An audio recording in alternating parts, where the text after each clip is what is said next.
좋으신 하나님, 오늘도 새날을 주셨습니다. 병든 자 고치시고 또 죽은 자 살리시고 가난한 자 부유케 하시는 능력의 하나님과 함께 하루를 시작하고 또 하루를 보내며 마무리할 수 있어서 참 감사드리고, 우리 주님을 오늘도 변함없이 나의 왕이고 주인으로 모시는 오늘 하루가 되게 하여 주시옵소서. 내가 뭘 하면 되는 줄 알고 어깨에 힘이 들어가 있다면 이 힘을 빼게 하시고, 또 환경에 끌려다니지 않고 말씀에 끌려다니고 오히려 또 성령에 이끌리는 저희들 오늘 하루 또 되게 하여 주시옵소서. 감사드리고 예수님의 이름으로 기도드립니다. 아멘. 오늘 주시는 말씀은 출애굽기 15장 25절입니다. 모세가 여호와께 부르짖었더니 여호와께서 그에게 한 나무를 가리키시니 그가 물에 던지니 물이 달게 되었더라. 아멘. 14장에서 홍해의 위기가 있었습니다. 그때 하나님께서 모세에게 너희는 가만히 있어 여호와께서 행하시는 구원을 보라. 여호와께서 너희를 위하여 싸우시리니 너희는 가만히 있을지어다. 하나님이 싸우신다는 거죠. 하나님이 하신다는 거예요. 그래서 홍해의 기적이 일어났죠. 이 메시지는 앞으로 광야에서 또 이스라엘 민족의 생존이나 이런 데서 어떠한 위기나 고난이나 고통을 당해도 하나님을 믿으라는 이런 믿음에 대한 메시지인 것이죠. 단순한 기적을 보이는 것이 아니라 이런 기적을 너희가 맛보고 하나님이 이렇게 하셨는데 너희들 삶 속에서 일어나는 그런 작은 것들에 대해서 하나님이 기적을 베푸시지 않겠느냐.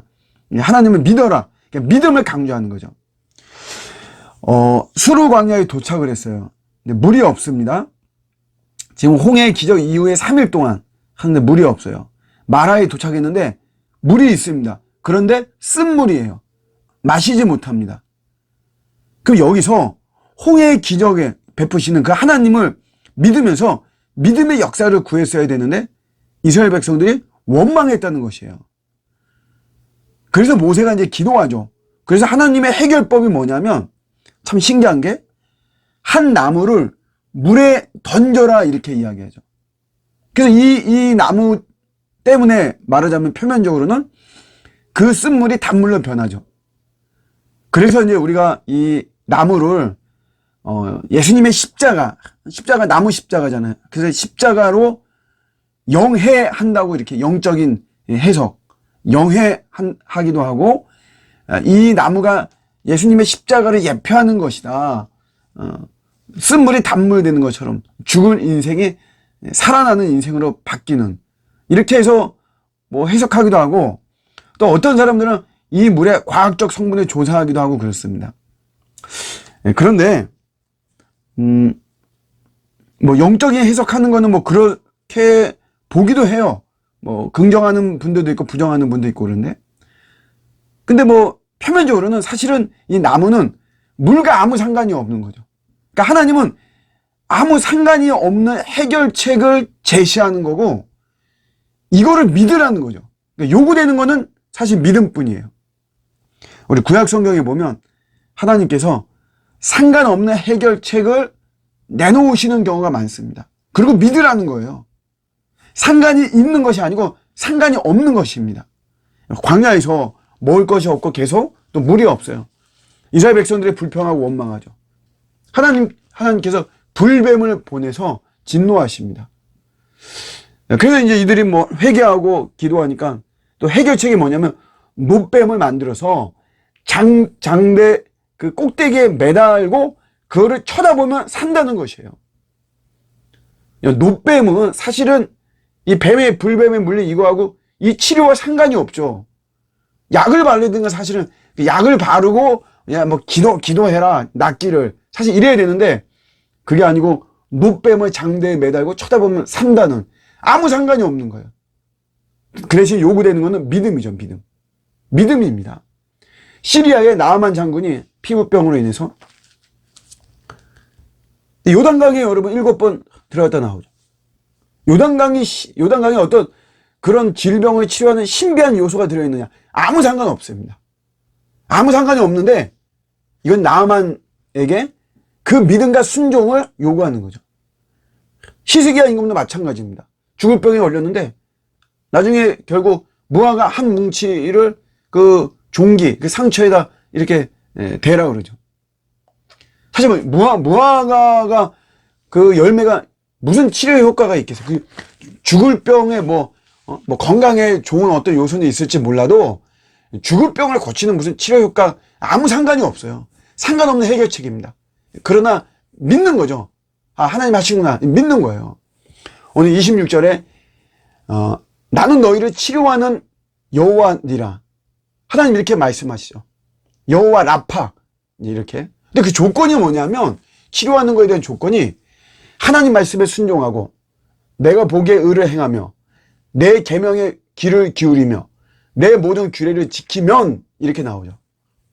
이거 믿음에 대한 이야기. 믿으면 이런 말이죠. 믿음. 내 말, 하나님 말씀에 믿으면 이거죠. 여러분 여기서 위생에 대해서는 단 한마디도 없습니다. 제가 다시 한번 읽어드릴게요. 하나님 말씀에 순종하고 내가 보기에 의를 행하며 내 계명에 귀를 기울이며 내 모든 규례를 지키면 그러면 내가 너희를 치료하는 하나님이다. 애굽 사람에게 내린 질병 하나도 너희에게 내리지 않는다. 위생에 대해서는 단 한마디도 없어요. 믿으라는 믿음, 오직 믿음. 광야 이스라엘 생존의 비결이 뭐냐? 단물이 아닙니다. 단물이 막 풍성해가지고 그래서 이스라엘이 생존하고 이스라엘이 번영하고 창대하고 이것이 아니고 쓴물을 단물로 바꾸는 하나님의 능력을 믿는 믿음이 이스라엘 생존과 번영과 형통과 창대의 비결입니다. 우리도 마찬가지예요. 우리도 여러분 막 좋은 환경 또 어떤 상관 있는 해결책 이런 것들로 인해서 우리의 인생이 단물이 되는 것은 아닙니다. 우리 인생에 쓴물이 될 때가 많이 있죠.